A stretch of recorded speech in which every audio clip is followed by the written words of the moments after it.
tingin mo na flight. Flight. Sige dito.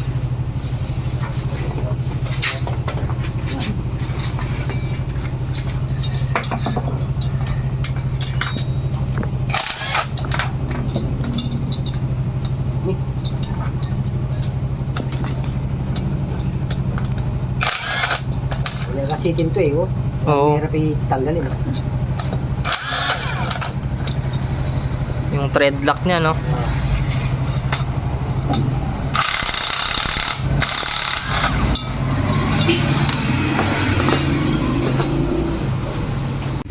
Kasi ito yung mga ibang pyesa, no? 3485 lot.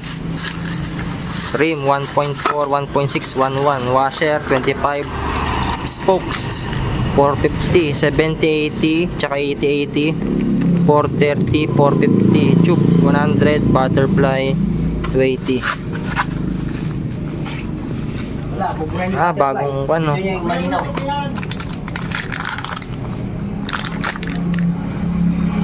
$48, 30, 40. Yung talaga na natin ng 80, makintab na eh. Price niya? 15? 1534, no? Kasi 15 rin yun eh. Oo. Ano yung araw? Araw. Ito, nagkamali ng bili. Dapat 44. Papalitan ng 40-40. Pang sidecar, no? Bira ito, 34 nakita niya. Kasi ito, ano, luma na rin yung kadena. Oh. Kaya nagpalit na rin ng kadena. Anong brand to? Speedtech. Ito po yung spray na kulay ano? Silver. lalagay na rin. Silver din kaso by 17. Ang kwan niya, MSK yung brand. Ayan. Pang sidecaran talaga. Ayan, tas si Boss Awit yung magninibil dito.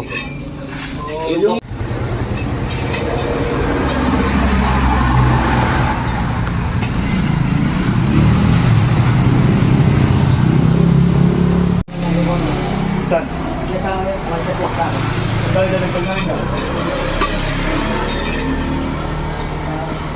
Tapos mga kalpa, ito yung ilalagay na gulong.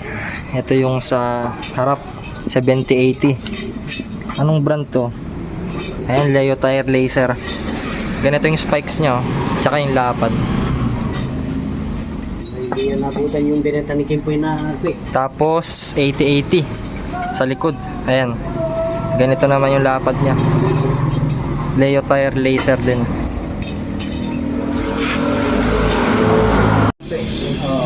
At nakasago yung harap, no? Talbot. Ay, sa likod. 1.4 kasi ito eh, yung malapad yun. Oo. Kaya pangilod yun. Ay, nilagyan mo rin ng kwanton eh, yung ring eh. May ano yan, may... Sing-sing, no? Ayun yung sing-sing niya. Kasi kaya kailangan lagyan ng sing-sing para hindi madaling maputol na, boss. Nasa-sidecar siya. Oo, pag magsa-sidecar, no? Yan yung nilalagay nila, yung sing-sing na sinasabi nila rin. Yan, para may idea po kayo. Tapos ito yung rim, nakasago po sa likod. Hindi, may pulong siya kasi.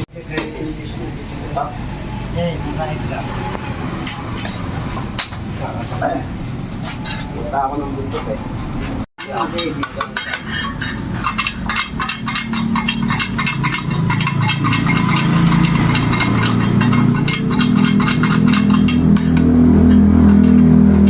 Ano yung rayos niya dyan, tol? Nakasago.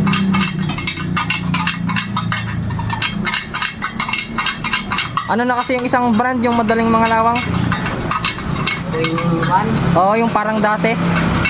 Yung Yagusa, madaling mga laro.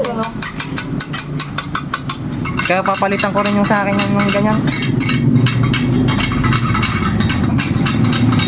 Ito yung Yaguso mga kalpa, no? Madali siyang mga lawang. Pag naiyan ng pusa, nangangalawang po siya kagad. Compare mo dun sa Takasago, hindi siya madaling mga lawang. Ngayon lalagyan na ng sapi para yung pinagnibilan hindi masusugatan yung sa interior. Tapos ilalagay na yung gulong sa harap, yung 7080.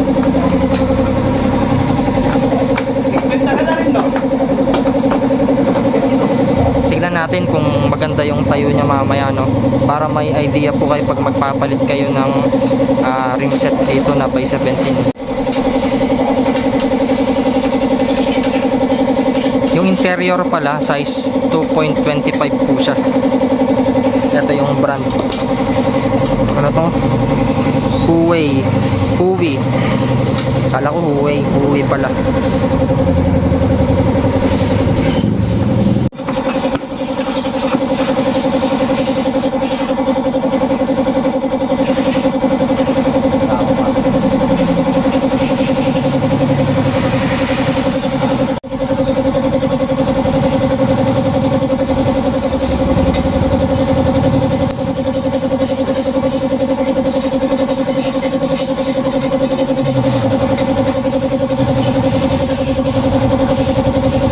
Ganito na yung lapad niya.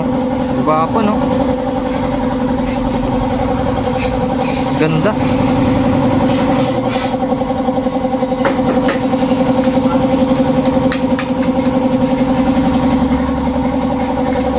Dito mga kalpa, papalitan na rin yung butterfly. So sinadjust ko kay sir, palitan niya na lang yung butterfly niya ng makintab yung kulay. Kasi yung binigay sa kanya, pundido. Ito madali itong mabasag. Huwag po kayong bibili ng ganito mga kalpa, no? Yung pundido. Dapat ganito yung bibili ninyong butterfly. Yung makintab kagaya sa akin. Ayan. Ayan mga kalpa, yung makintab yung kulay yung bibili ninyo. Huwag ganito. Kasi madali po mabasag to.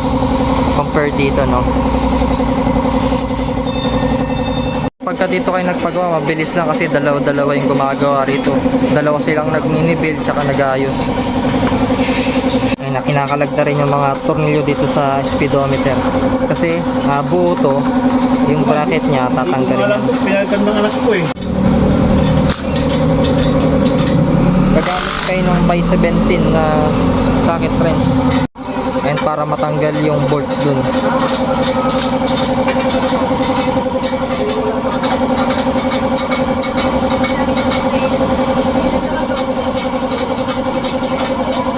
Tapos digis para matanggal yung nut. Kanina umiikot.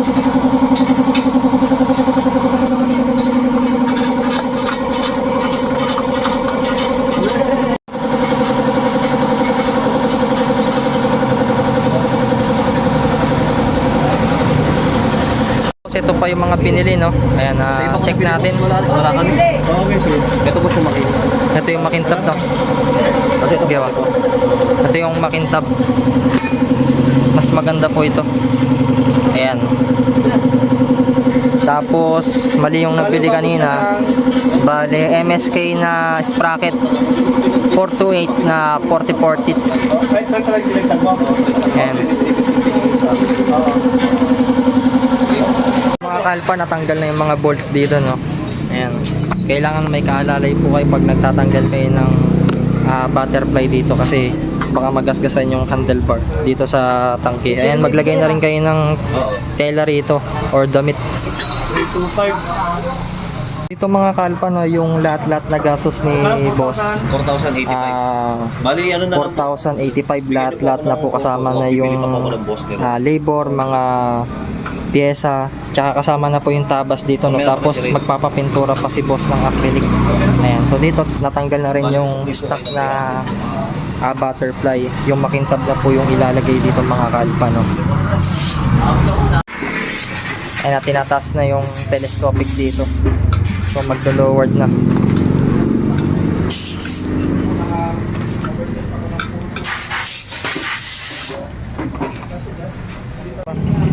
Hindi siya nagpalit kasi eh.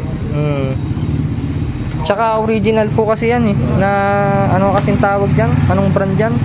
Union rim. Ayan, pwede sa mga namamasada talaga na yung mga mabibigat. Mga mabibigat na kargahan. Pwede po yan.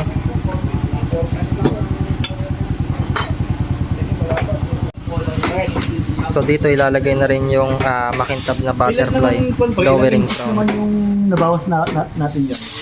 Ito kasi hindi natin yung pwedeng sagot. Oo. Gagabit ko ba? Padarang diferensya. Oh, si Paulo, Mang Luis. Paulo.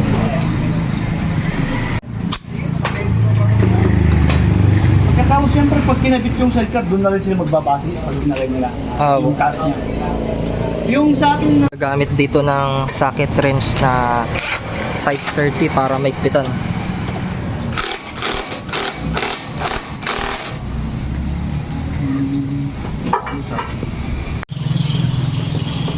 adjust na natin ng konti, no? Maya, pag nakalagay na yan. Oo. Nakalagay na yung gulong. Doon makikita.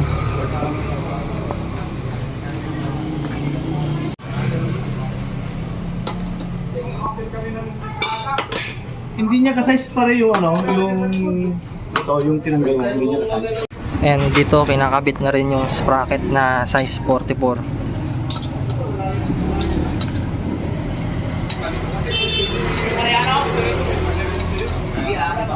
Ano ba nangaling? Ang napintuhan, yung mabyaw. Dito mga kalpa, ilalagay na rin yung wheel set sa likod. Ayan, makikita nyo na po yung tayo nya, no? Semi-lowered na Mang Luis. pang pasada setup. Ayan, by 17. Mura ng 17. Slendan. So ito yung setup dito, pang kargaan din na mabibigat kasi size 44 yung sprocket niya eh. Ayan, baka nagtatanong kayo dyan sa comment section, 15 po yung harap tapos 44 yung likod. Sige, gabit mo na eh. Habang kinakabit yung wheel set sa likod, ayan, nakakabitan na rin ng kadena tapos tatanggalin na rin yung upuan mga kalpa, no, kasi tatabasin na rin, no, para babagay po yung setup sa lower dito sa upuan, no, para hindi siya ganong mataas. So sabi nung customer, gagayahin niya daw yung tabas ng upuan natin dito, ganyan din daw. Ayan, so ikinakabit na po dito yung mga kadena mga kalpa, no. So pag magpapalit kayo ng malaking sprocket, kailangan nyo rin pong magpalit ng kadena. Ayan, so dito set na pong nagpalit yung customer mga kalpa. Tapos magtatapas na rin ng kadena kasi medyo mahaba yung kadenang ilalagay. Ayan, dito mga kalpa, gamit lang din kayo ng size 12 na open wrench para matanggal po yung upuan, no. Magkabilaan po yan, sa ilalim nyo lang po tatanggalin yung tornilyo dito. Ayan, si Boss Dagul yung magtatapas ng upuan. Pero okay, hindi na contest. Nagbabawas na tayo ng kadena dito, medyo malaki rin yung pinawas niya. So yung mga pinagpatulan, tabi nyo na lang din para pagka gusto ninyong magdagdag, ayan, may reserba po kayo.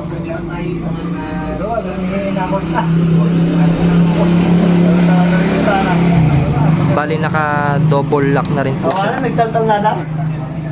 Sa gawin ni Day, maumpit ka doon batas. Tapta doon. Pag batas tapta lang yung ulit. Ayan mga kalpa, nag-a-adjust na tayo rito. Sinesentro na yung wheel set.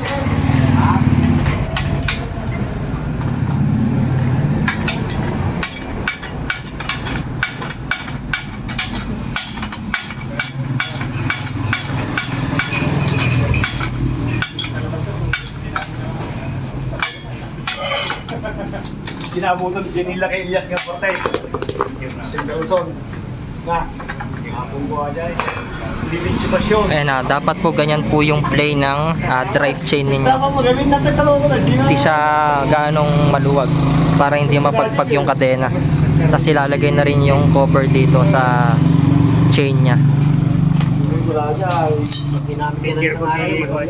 So ganito yung lapad niya mga kalpa, no. Ayan, ganito po yung itsura niya kapag ka nakabit na. So bale, ulitin ko yung size, 80-80 po yung size dito. Tapos 1.4 yung lapad ng rim natin dito mga kalpa. 1.4 tong rim na tol. 1.6 yan. Ay 1.6 pala, sorry. And 1.6 sa harap, 1.4. 1.4 sa harap.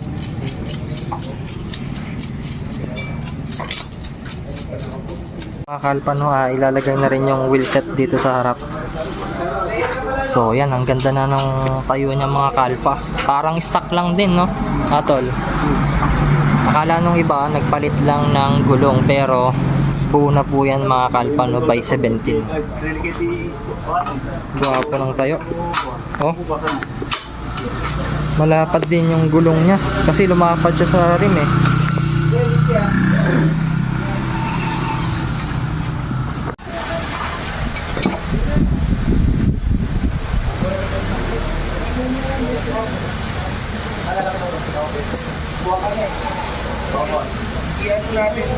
So yun mga kalpa, no, nagtatabas na tayo ng upuan dito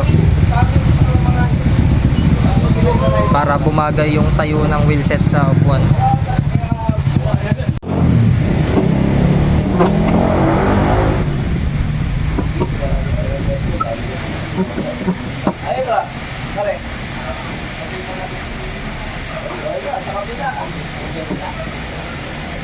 So yan, medyo malaki rin yung tinabas dito mga kalpa, no. Nasa sa inyo na po yan kung gusto niyo ng flat na flat talaga or yung saktuhan lang na tabas.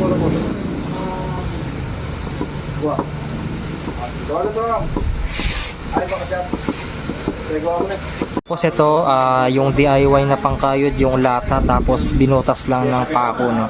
Ayan, para magkaroon siya ng shape.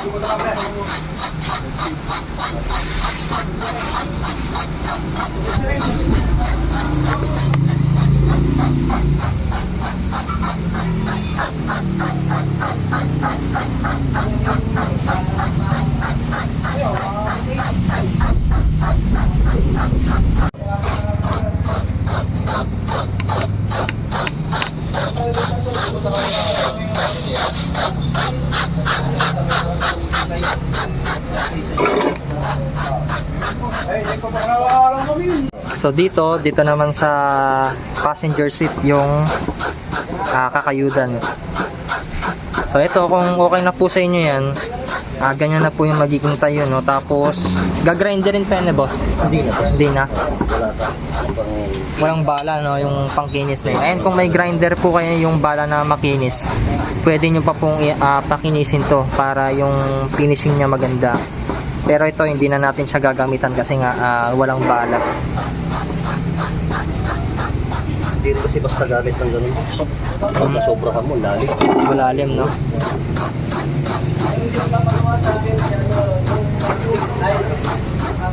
Bali yung kanya, tayo niya rito, ayan, mataas dito, tapos pababa siya, no?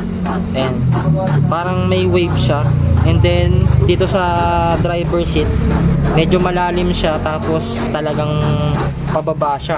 Ayan, tapos medyo paangat na dun, no? Parang ang style niya is camel back seat. Ayan, yung disenyo niya rito.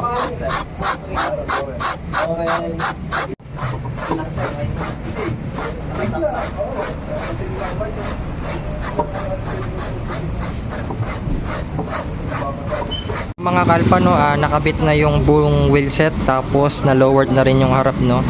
Ayan, hinintay na lang natin matapos yung tinabas na upuan. Bale, paikutan lang natin siya mga kalpa para may idea po kayo pagka gagayahin nyo yung ganitong setup. Ayan.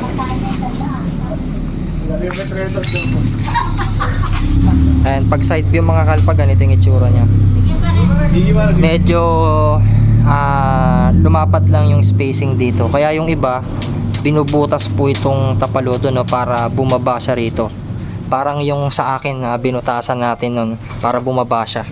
So ito kasi nakadesign siya pang by 18. So dito yung iba nagbubutas po sila dito, binabarena nila yan para bumaba po yan. So yun, ito yung lapad nya. Tapos ito po yung butterfly, yung makintab. Plug and play na lang din siya. Ayan, no, guwapo.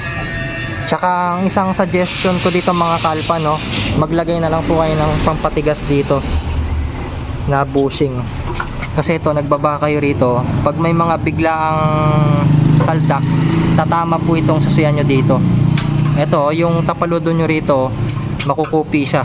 Ayan, lagyan nyo na lang ng pampatigas. Tapos dito sa side, ayan, ikot lang tayo. Ayan, ang gwapo na.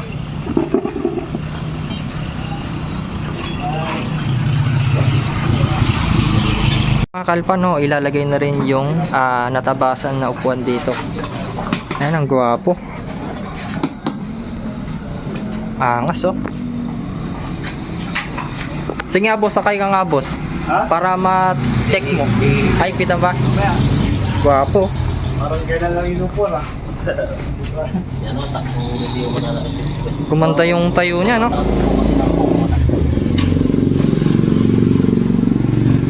Sabi ko nga to, lagyan niya na rin ng fender bracket dito, kaya pabarena niya sa yun eh. Pagka ano, sa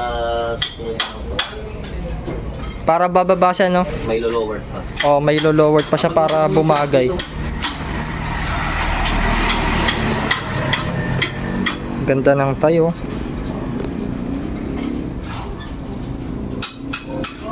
Si boss, 5'5" po yung height niya, no? Kaya natignan natin kung sakto lang.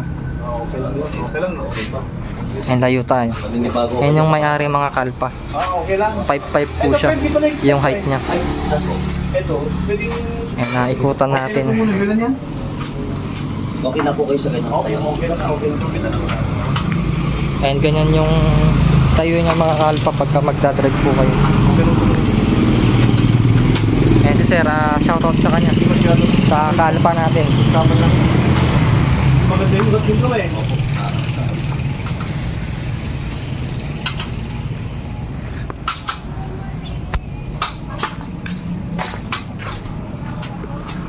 Ayan mga kalpa, ang ganda.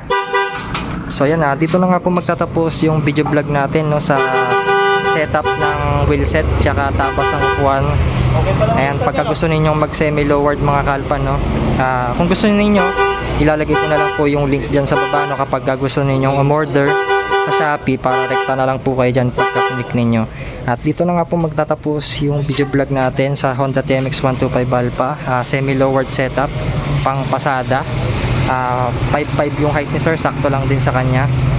At wag nyo sana kakalimutan na mag-subscribe sa channel natin and i-click yung notification bell para sa tuwing nag-upload po tayo, kaya lagi po kayong ma-notify at lagi kayong updated. And thanks for watching. I know is